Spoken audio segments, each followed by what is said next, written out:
Section 7.1, Graphing Slope-Intercept Form Equations. In Section 6.4, we talked about a method to graph an equation written in standard form. However, not all equations are written in standard form. Another common form of writing a linear equation is in what is known as slope-intercept form. And in this video, we will talk about what has to be true to have an equation written in this form and how to go about graphing it.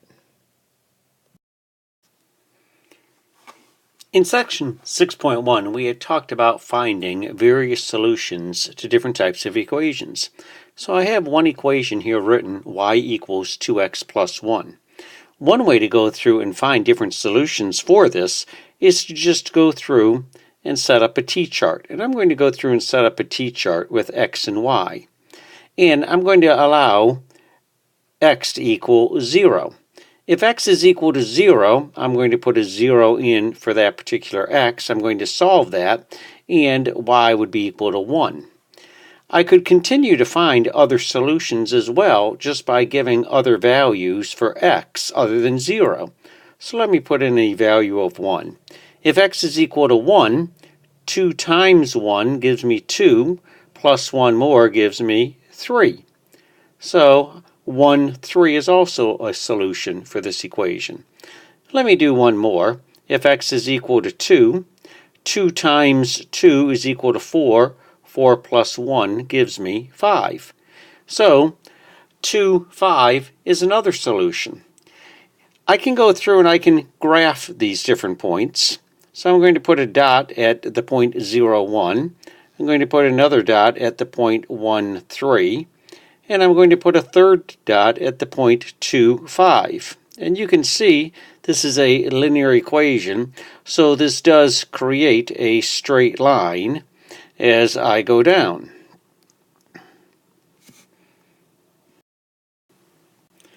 Let me go through and graph one other equation that I have now written in blue using the same method. Y equals 1/3 x subtract 2. I'm going to set up a table of values x and y. I'm going to let x equal 0. As soon as I let x equal 0, it wipes out this 1/3 x, and all I'm left with is y is equal to -2. I'm going to choose another point. This time I'm just going to choose x is equal to 3. When I let x equal to 3, 1/3 times 3 just gives me 1, and 1 subtract 2 gives me a -1. So now I can go through and I can plot these 2 points as well. Here's the point 0, -2. Here's the point 3, -1. I only have 2 points. I really only need 2 points in order to go through and graph a line here. So I'm going to draw a straight line through these points as well. And you can see that I have a blue line for y equals 1/3 x subtract 2. Even though I graphed both of these equations in this manner, I would never go through all the work that I just went through to graph these. These are slope-intercept form equations, and I want to show you another way that you can go through and graph these. Let's take a look first of all at y equals 2x plus 1. Notice that I have plus 1 at the end of that particular equation. And notice that it crosses the y-axis at 1. It crosses whatever this point or whatever this number is right here. The reason for that is because as soon as I let x equal 0, it wiped that out. And all I'm left with is y is equal to 1. So my y-intercept, or where it crosses the y-axis, is 1. If I look at the same thing with y equals 1/3 x subtract 2, notice I have a subtract 2 here. And notice that the blue line crossed the the y-axis at -2. Once again, the reason for that is because as soon as I let x equal 0, I cross this out. I don't have it anymore, so I just have y is equal to -2. So if I'm going to go through and graph, all I'm going to do is I'm going to take a look at the constant at the end of my equation, and I am going to put a dot there. So for that very first one, I'm going to put a green dot right now at +1. For the blue equation, 1/3 x subtract 2, I'm going to put a green dot at -2. Now let's go back and look at the slopes of these. Remember, these are called slope-intercept form equations. The number in front of the x is known as the slope.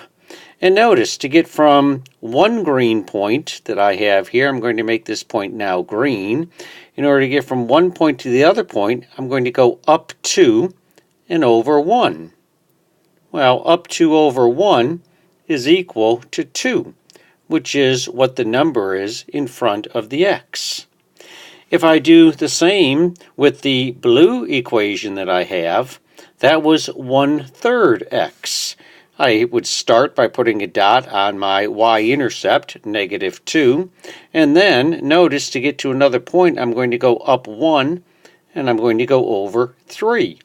My slope there is 1/3, which was the same number that I had in front of the x in the equation, y equals 1/3 x subtract 2.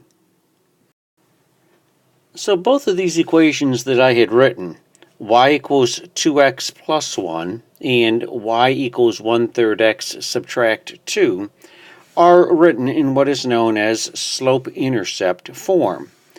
They are written in slope-intercept form because they both are just solved for y on one side of the equation. Notice it's not 3y or -7y, it's just y. On the other side of the equation, I have an x term and I have a constant. Slope-intercept form is when an equation is written in this form, y equals mx plus b. The number in front of the x, also known as m in this particular formula, is always known as the slope. And the b, the constant, the number at the end of the equation, is always known as the y-intercept. So if you have an equation written in what's known as slope-intercept form equation, you're always going to have it written in this way. And because it's written this way, there's a much easier way of graphing it rather than going through and plotting points. So there is a much easier way of graphing something like y equals 3x minus 2 using the ideas of slope and y-intercept. If I wanted to graph y equals 3x minus 2, I'm taking a look at the subtract 2. And that tells me that the y-intercept is a -2. Remember, this subtraction sign here tells me what type of number I have right here. In y equals mx plus b, in the slope-intercept form, it is plus b, and I have a subtraction there. So that means that my y-intercept is actually a -2. The number in front of the x is my slope, and it is 3. Slope is a comparison of the rise over the run. So I need to write it as a fraction, 3 over 1. So from that point, what I'm going to do is I'm going to rise 3, 1, 2, 3. I'm going to go over 1. And I can put a dot. And that would be another solution for that particular equation. If x is 1, y is 1. And you could check that. If I have y equals 3x subtract 2, if I put a 1 in for x, 3 times 1 is 3, subtract 2 gives me 1. So I know this point works. The nice thing about slope-intercept form equations is I can find as many points as I want to. From the point I just plotted at 1, 1, I know the slope continues to be 3. It's a constant slope. I can go up 3 again, 1, 2, 3, and over 1, and this would be another point on that graph. If I wanted to, from this particular point, from my y-intercept point, I could go down 3, 1, 2, 3, and over 1 to the left. Now, if I go down 3, I'm moving in a negative direction, -3. And if I go 1 to the left, I'm moving in a negative direction too. A negative divided by negative, -3 divided by -1, gives me 3 for an answer. So I still have a positive slope of 3, even though I went down 3 and over 1 to the left. So now I can go through and I can draw my line. All I really need are 2 points to draw my line, but my line is going to look like that. Here's another example. Y equals -2/3 x. This may not look like it's written in slope-intercept form because it's missing that b.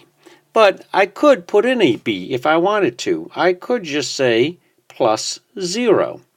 If I do that, that means that my particular equation, the line of it, is going to cross the y-axis at 0.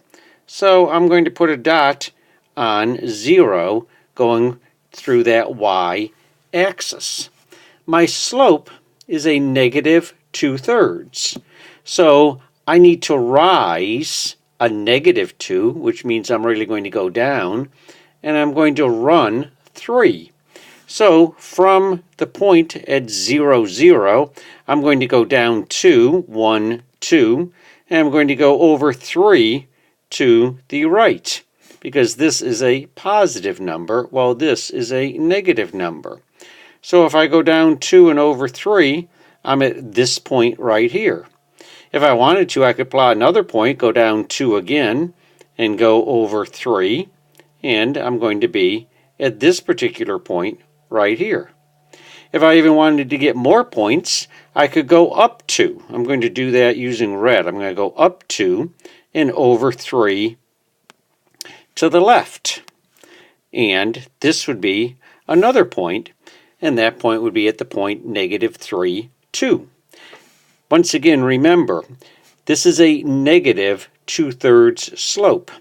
When I went straight up, I actually went a +2, but when I went to the left, I went a -3. And a positive divided by a negative still gives me a negative, so I still have that -2/3 slope. So now my line is just going to be going through all of these points, and I am done drawing my graph. I wanted to remind you of one other idea that we talked about in section 6.4. As I take a look at this equation, y equals 3/2 x minus 4, I know that my y-intercept for this equation is a -4. So I'm going to put a dot on my y-axis at -4. I know that my slope here is a positive 3/2. Remember, we had talked about all positive slopes. As you look at them from left to right, they go in an upwards direction. Sometimes people get confused. This is a slope of a positive 3/2, so I'm going to go up 3, 1, 2, 3. And then they get confused, well, which way do I go? Do I go to the right or do I go to the left? Well, they're both positive. I am going to come over here to the right 2 spots, and that's going to be where my other point is going to be. And when I draw this particular line, notice that I do have a positive sloped line. So keep in mind that you can always know which way to go also by remembering whether or not slopes are positive or negative. So I had mentioned that if you look at it from left to right, if this line is going up, it's a positive slope line. If you look at it from left to right and it's going down, then it is a negative sloped line. Let me give you 2 problems that you can practice yourself. I have one written in red, the other one written in blue. If you'll turn these off for a moment or so and go through and practice these on your own piece of graph paper, you can then turn this back on and watch me as I go through. Hopefully you've had time to go through and put these on graph paper. I'm going to go through and do the red equation first, y equals 1/2 x plus 3. I'm taking a look at my y-intercept, which is a plus 3, so I'm going to put a dot at 3. And then I'm taking a look at my slope. My slope is 1 over 2. So from the point 0, 3, I'm going to go up 1, I'm going to go over 2, and I'm going to put another dot. If I wanted to, I could find another point by going up 1 over 2 again and putting another dot. If I want to go in the other direction, I can go down 1 and over 2 to the left and put another dot. And this equation, the line for this particular equation, would look like that. In order to go through and do y equals negative 5 halves x, subtract 1, I'm going to start by putting a dot on my y-intercept, which is at negative 1. And my slope is a negative 5 halves. So I'm going to go down 5, 1, 2, 3, 4, 5, and then I'm going to go over 2 to the right, and I'm going to put a dot. So I have these two blue dots. If I want to get a third dot, I can't really go down at all from this particular dot, so instead I'm going to go up 5, 1, 2, 3, 4, 5, and over 2, and I'm going to put a dot over here, and now I can draw a line for y equals negative 5 halves x minus 1 through those dots. Hopefully, you will find that graphing equations written in slope-intercept form is a fairly quick process once you get the hang of it. As always, if you have questions as you work through the process, please do not hesitate to ask.